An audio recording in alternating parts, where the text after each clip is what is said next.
Good morning everyone. My name is Neha Tikaria, Assistant Professor Computer Science, Government JYCG College, Raipur. This is my second video lecture for PGDCA first semester, Programming in C Language Unit 3, Arrays and Pointers. I have already discussed about the concept of array in my first video. Now I am going to describe the concept of pointer. So simply the question is, what is a pointer? Now the pointer is a variable that store address of another variable. Pointer एक ऐसा variable है जो किसी दूसरे variable का, दूसरा variable that means integer type का variable, float type का, डबल, कैरेक्टर, किसी भी जो डेटा टाइप आपने पढ़ा है उसमें से किसी भी टाइप का वेरिएबल हो सकता है, उन वेरिएबल्स का एड्रेस स्टोर करता है.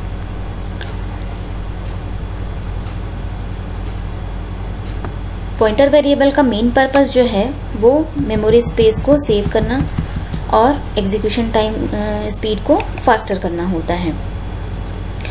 अब हम देखते हैं कि हमको ये पता चल गया कि पॉइंटर वेरिएबल का काम होता है किसी दूसरे वेरिएबल का एड्रेस स्टोर करना.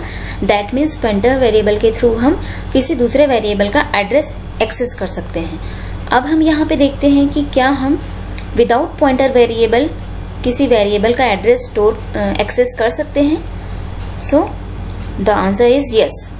तो आप देखते हैं कि आप किसी वेरिएबल का एड्रेस कैसे देख सकते हैं, कैसे एक्सेस कर सकते हैं. यहाँ पे एक एग्जांपल लिया हुआ है. इंटीजर टाइप का वेरिएबल नम ले लिया है, उसमें वैल्यू 10 लिया हुआ है. अब इसका एड्रेस अगर हम प्रिंट करवाना चाहते हैं, एक्सेस करना चाहते हैं, तो उसके लिए हम % ऑपरेटर का यूज करेंगे. तो इस वेरिएबल के आगे % लगा देने से उसका एड्रेस शो हो जाता है.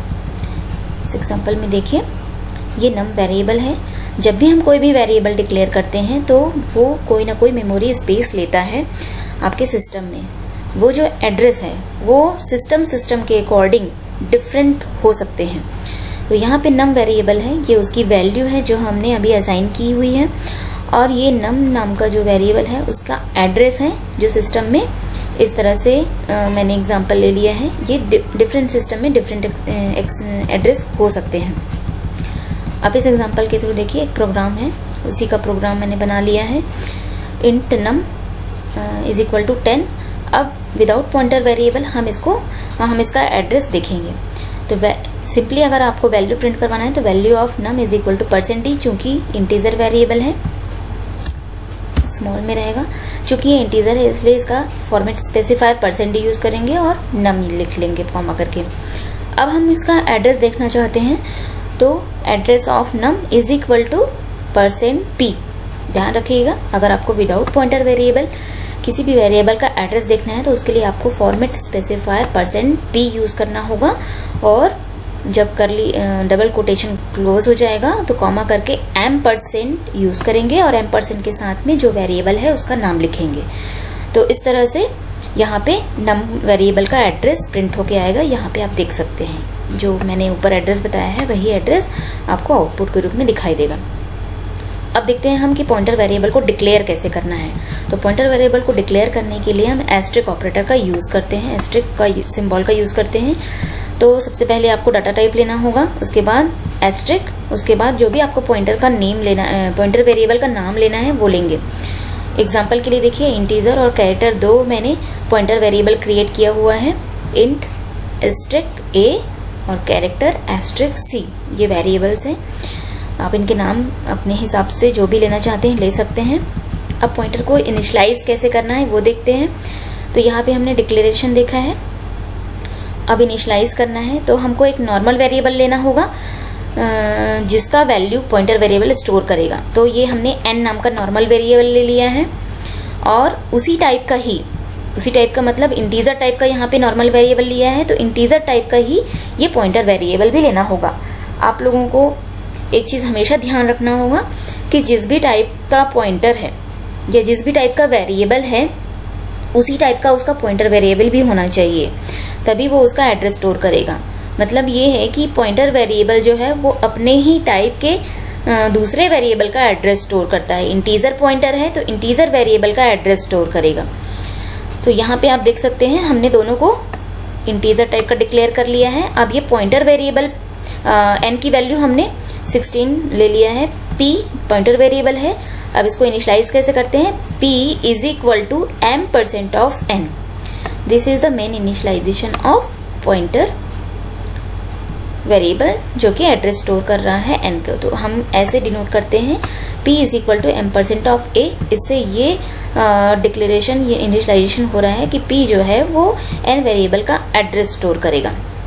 इसको आप दोनों को साथ में भी इनिशियलाइजेशन और डिक्लेरेशन साथ में कर सकते हैं। हम मान के चल रहे हैं कि यहाँ पे हमने n की वैल्यू ऑलरेडी ले चुके हैं, तो int asterisk p is equal to m% of n, ऐसा दोनों साथ में भी आप कर सकते हैं, डिक्लेरेशन और इनिशियलाइजेशन। आप चाहें तो आप ऊपर में ऐसा लिख सकते हैं, int n is equal to 16, इस तरह से। अब ये एग्जांपल को आप मेमोरी लोकेशन के फॉर्म में देख सकते हैं। यहाँ पे n नॉर्मल वेरिएबल है, इंटीजर वेरिएबल है, p is a pointer variable. अब p जो है n के अंदर वैल्यू 16 है और n का अपना खुद का एक एड्रेस होगा जो इस तरह से मैंने यहाँ पे बताया हुआ है। p भी एक वेरिएबल है, पॉइंटर वेरिएबल है, और p का अपना खुद का एक एड्रेस होगा। जो भी वेरिएबल होगा, जिस भी टाइप का वेरिएबल होगा, सबके कोई ना कोई मेमोरी एरिया होता है, मेमोरी एड्रेस होता है। तो अब p पॉइंटर वेरिएबल है और ये किसका एड्रेस स्टोर करता है, n वेरिएबल का। तो ये यहाँ पे देखिए हमने एरो के थ्रू ये पॉइंट आउट कर दिया है, ये एरो, ये जो वैल्यू है, ये जो एड्रेस है वो इस पॉइंटर वेरिएबल का वैल्यू होगा। दैट मीन्स p स्टोर कर रहा है n का address. p store the address of n। अब देखते हैं हम कौन कौन से ऑपरेटर्स यूज होते हैं। जो हमने ऊपर बताया उसी को थोड़ा सा और डिस्क्राइब कर दिया है। तो दो ऑपरेटर्स हैं, एड्रेस ऑफ ऑपरेटर, ये जिसके थ्रू हम एड्रेस को प्रिंट करेंगे, एक्सेस करेंगे, जो मैंने पहले ऑलरेडी एग्जांपल में बता दिया है। अगर ये नोट्स पर्पस से मैंने एक्स्ट्रा इसको बता दिया है कि अगर आपको पूछ दिया एग्जाम में कि कौन कौन से ऑपरेटर्स होते हैं पॉइंटर के, तो आप इन दोनों को अलग से सेपरेटली इस तरह से बता सकते हैं, address of operator and value eight address operator. तो %p के साथ में m% ऑपरेटर को नॉर्मली सिंपली लिख के नम जो भी वेरिएबल है वो ऊपर में जो एग्जांपल दिया हुआ है हमने उसको आप यहाँ पे एक्सप्लेन कर सकते हैं और यहाँ पे उसका एड्रेस प्रिंट होगा, नम वेरिएबल जो भी होगा उसका। तो यहाँ पे हम बताने की कोशिश कर रहे हैं कि विदाउट पॉइंटर वेरिएबल भी एड्रेस प्रिंट करवाया जा सकता है, जो कि m% ऑपरेटर के थ्रू पॉसिबल है। और यहाँ पे एक बात आपको क्लियर कर दें कि पॉइंटर वेरिएबल और नॉर्मल वेरिएबल में ये डिफरेंस है कि नॉर्मल वेरिएबल जो है वो सिर्फ वैल्यू स्टोर करता है, लेकिन पॉइंटर वेरिएबल जो है वो किसी दूसरे वेरिएबल का एड्रेस स्टोर करता है। मतलब पॉइंटर वेरिएबल का जो वैल्यू है वो एड्रेस होता है, एड्रेस के फॉर्म में होता है, नॉर्मल वैल्यू नहीं होता है। तो this is the basic difference between normal variable and pointer variable. अब देखते हैं दूसरा ऑपरेटर है वैल्यू एट एड्रेस या एस्ट्रिक जिसको बोलते हैं। तो इसको डिक्लेयर करने के लिए यूज किए थे। अब हम दोनों में एक डायग्रामेटिक फॉर्म में, टेबुलेशन फॉर्म में इन दोनों के बीच में उनका जो वर्किंग है या उसका जो भी पर्पस है उसको हमने डिफाइन कर दिया है। एस्ट्रिक का दो पर्पस होता है, एक तो डिक्लेरेशन पॉइंट ऑफ व्यू से, जब हम पॉइंटर को डिक्लेयर करते हैं तो एस्ट्रिक स्टार्टिंग में लगाते हैं जैसे स्टार p लगाया था। और दूसरा ये है कि पॉइंटर वेरिएबल जिस भी वेरिएबल का एड्रेस स्टोर किया हुआ है उस एड्रेस के अंदर रखे हुए वैल्यू को प्रिंट करवाने के लिए तो क्या रिटर्न करता है, return the value of referenced variable. जिस भी वेरिएबल को पॉइंटर वेरिएबल रेफरेंस कर रहा है, पॉइंट आउट कर रहा है, उसके अंदर जो वैल्यू है उसको प्रिंट करवाने के लिए भी हम एस्ट्रिक ऑपरेटर का यूज करते हैं। तो इस को मैं यहाँ पे थोड़ा सा बता सकती हूँ। अगर हम इसके आगे एस्ट्रिक लगा दें, इस p के आगे एस्ट्रिक लगा दें तो क्या प्रिंट होगा, 16, जो कि इसके एड्रेस के अंदर रखे हुए वैल्यू को प्रिंट करेगा। मेरे ख्याल से आप लोगों को समझ में आ गया होगा। ये देखिए हमने एक डबल वेरिएबल ले लिया हुआ है, a is equal to 10 double asterisk p। हमने पॉइंटर वेरिएबल को भी डबल टाइप का ही लिया है p is equal to m% of a। यहाँ पे स्पेसिफाई हो रहा है कि p जो है डबल वेरिएबल का एड्रेस स्टोर कर रहा है। अब हम ये 10 को प्रिंट करवाने के लिए नॉर्मली भी प्रिंट करवा सकते हैं %d के थ्रू, और यहाँ पे हम नॉर्मली a को यहाँ पे रख देते तो भी प्रिंट हो जाता वैल्यू 10। अब हम इनडायरेक्टली a की वैल्यू को प्रिंट करवा रहे हैं, तो उसके लिए हम $p लिखेंगे। सिंपली आप p लिखते तो a वेरिएबल a का एड्रेस प्रिंट होता। अब हमने यहाँ पे स्टार ले लिया है सामने में, तो ये 10 को प्रिंट करेगा, तो वैल्यू एट दैट पोजीशन। अब दोनों का यूज करते हुए हमने एक प्रोग्राम बनाया हुआ है एम्परसेंड और एस्टेरिस्क को। इस एग्जांपल के थ्रू आपको ज़्यादा अच्छे से क्लियर हो जाएगा कि दोनों में क्या डिफरेंस है और इनके क्या पर्पस हैं। तो देख लेते हैं। Int asterisk p pointer variable integer type का लिया है, और दूसरा इंटीजर टाइप का नॉर्मल वेरिएबल जिसकी वैल्यू हमने 10 ली हुई है। यहाँ पे एड्रेस स्टोर कर रहा है p वेरिएबल का। अब हम देखते हैं कि 10 की वैल्यू किस किस तरह से हम प्रिंट करवा सकते हैं। तो value of variable is equal to %d, normally जो आप करते आए हैं वही है ये, कॉमा करके वेर कर दिया। अब value of variable is, again हम वेरिएबल की वैल्यू प्रिंट करवा रहे हैं, जो कि अब इनडायरेक्ट वे में है, नॉर्मल वे में नहीं है जो आप अभी तक करते आए हैं उस तरीके से नहीं है। एस्टेरिस्क p यूज किए हैं, तो एस्टेरिस्क p यूज करने से इस पॉइंटर वेरिएबल के अंदर जो एड्रेस होता है उस एड्रेस के अंदर जो वैल्यू है उसको प्रिंट कराता है। तो value eight address, this is called the value eight address operator. अब हम देखते हैं एड्रेस ऑफ वेरिएबल वेर, उसका एड्रेस कैसे स्टोर कराना है। तो जैसा हमने बताया है एम्परसेंड का यूज करके, %p फॉर्मेट स्पेसिफाई का यूज करके भी कर सकते हैं आप। दूसरा तरीका है एड्रेस ऑफ वेरिएबल को प्रिंट करवाने का, नॉर्मली आप p को प्रिंट करवा दीजिए प्रिंट, तो p के अंदर इस वेरिएबल का एड्रेस ऑलरेडी है तो वो शो हो जाएगा। एड्रेस ऑफ पॉइंटर p, अब p भी एक वेरिएबल है, पॉइंटर वेरिएबल है, तो p का अपना खुद का एड्रेस होगा, तो उसका एड्रेस को देखने के लिए हम %p and ampersand of p use करेंगे। अब इस तरह से उसका आउटपुट आप यहाँ पे देख सकते हैं। दोनों ही केस में 10 वैल्यू आया है नॉर्मली और $p के थ्रू।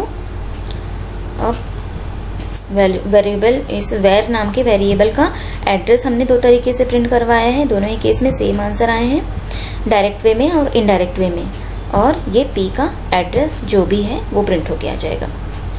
अब हम देखते हैं कि पॉइंटर वेरिएबल के क्या क्या फीचर्स होते हैं, उनके क्या यूजेस हैं। तो पॉइंटर का सबसे बड़ा यूज ये है कि ये मेमोरी स्पेस को सेव करता है, एग्जीक्यूशन टाइम को फास्टर बनाता है, इफिशिएंट मेमोरी एक्सेस प्रोवाइड करता है। ये डेटा स्ट्रक्चर में भी यूज किया जाता है, 2 dimensional and multi dimensional array को रिप्रेजेंट करने के लिए यूज किया जाता है, और फाइल हैंडलिंग में भी यूज किया जाता है, और डायनेमिक मेमोरी एलोकेशन में इसका सबसे बड़ा यूज किया जाता है। नेक्स्ट हम देखते हैं वाइड पॉइंटर। वाइड पॉइंटर क्या होता है? वाइड पॉइंटर ऐसा पॉइंटर है जो किसी भी डेटा टाइप के वेरिएबल का एड्रेस स्टोर कर सकता है।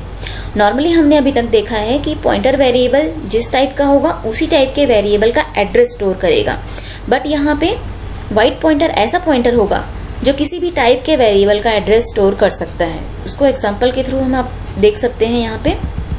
यहाँ पे हमने 2 वेरिएबल लिया है, किन टाइप का और एक फ्लोट टाइप का, दोनों की वैल्यूज ले ली हैं। अब हम वाइड पॉइंटर लिए हैं, उसके लिए हमको कीवर्ड वाइड यूज करना पड़ेगा, वाइड * p, इस तरह से हमको पॉइंटर को डिक्लेयर करना होगा। अब इस पॉइंटर वेरिएबल के अंदर हम जो भी एड्रेस प्रिंट करवाना चाहते हैं उसका एड्रेस एम्परसेंड के थ्रू इस तरह से इनिशियलाइज कर देंगे और उसको प्रिंट करवा देंगे। जब p is equal to ampersand of a होगा तो यहाँ पे जो वाइड पॉइंटर p है वो इंटीजर वेरिएबल a का एड्रेस स्टोर करेगा। अब उसको हम प्रिंट करवा लेंगे। Integer variable is %d star. अब यहाँ पे टाइप कास्टिंग हो रहा है। इस p के अंदर इंटीजर टाइप का इसको मान रहे हैं। इस p को अभी फिलहाल के लिए इस पॉइंटर वेरिएबल को हम इंटीजर टाइप का मान रहे हैं और उसके अंदर जो वैल्यू है स्टार लगा दिए, मीन्स उस एड्रेस के अंदर जो वैल्यू है उसको प्रिंट करेगा, मीन्स 7 प्रिंट होके आएगा। अब नेक्स्ट पॉइंटर वेरिएबल को हम पॉइंटर वेरिएबल में हम एड्रेस स्टोर करवा रहे हैं फ्लोट वेरिएबल b का। तो इसको इनिशियलाइज इस तरह से कर दिया, p is equal to ampersand of b। तो अब ये वॉइड पॉइंटर फ्लोट टाइप का हो गया, इसको प्रिंट करवा लिया, float variable is equal to %f, और सेम वे में स्टार लगा के हमने यहाँ पे टाइप कास्ट कर दिया। दैट मीन्स ये पॉइंटर वेरिएबल अब फ्लोट टाइप का हो गया है। तो ये फ्लोट टाइप के वेरिएबल का चूंकि स्टार लगा है इसलिए वैल्यू प्रिंट करेगा।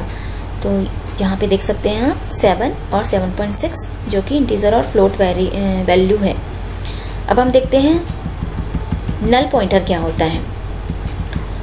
नल पॉइंटर ऐसा पॉइंटर होता है जो किसी भी मेमोरी लोकेशन को इंडिकेट नहीं करता है, पॉइंट आउट नहीं करता है। या आप कह सकते हैं कि जिस भी पॉइंटर की वैल्यू 0 होती है उसे हम नल पॉइंटर कहेंगे। तो एग्जांपल के लिए हमने यहाँ पे 3 पॉइंटर्स लिए हैं, 3 पॉइंटर वेरिएबल लिए हैं। एक पॉइंटर वेरिएबल को हमने असाइन कर दिया है किसी वेरिएबल का एड्रेस जो कि num इज इक्वल टू 10 है। दूसरे पॉइंटर को हमने कोई भी इनिशियलाइज नहीं किया है। तीसरे पॉइंटर को 0 से इनिशियलाइज कर दिया है। अब इस एग्जांपल में हमने ये किया है कि जो भी पॉइंटर 0 के इक्वल होगा उसकी वैल्यू मतलब जिसमें कोई भी एड्रेस नहीं होगा वो नल होगा, अदरवाइज वो नॉट नल होगा। तो यहाँ पे आप देख सकते हैं हमने ये पहले पॉइंटर में ptr1 में num वेरिएबल का एड्रेस स्टोर करवाया है, तो इसकी वैल्यू 0 नहीं होगी, कुछ ना कुछ वैल्यू होगी। तो इफ कंडीशन लगाने के बाद फर्स्ट कंडीशन में null, otherwise not null. Same way में दूसरे पॉइंटर के लिए भी हमने कंडीशन लगाया है, अगर ptr2 इज इक्वल टू 0 है तो नल प्रिंट होगा, अदरवाइज नहीं। तीसरे ptr के कंडीशन में भी सेम कंडीशन लगाया है हमने, अगर 0 है वैल्यू तो नल, अदरवाइज नहीं। तो आप यहाँ पे जब डिक्लेयर और इनिशियलाइज किया है तो आप देख सकते हैं कि ptr1 ही ऐसा पॉइंटर वेरिएबल है जिसकी वैल्यू है और दोनों ही पॉइंटर वेरिएबल की वैल्यू 0 है। तो इस केस के में आउटपुट आप देख सकते हैं, पहला पॉइंटर नॉट नल आएगा और दूसरा और तीसरा जो है वो नल आएगा।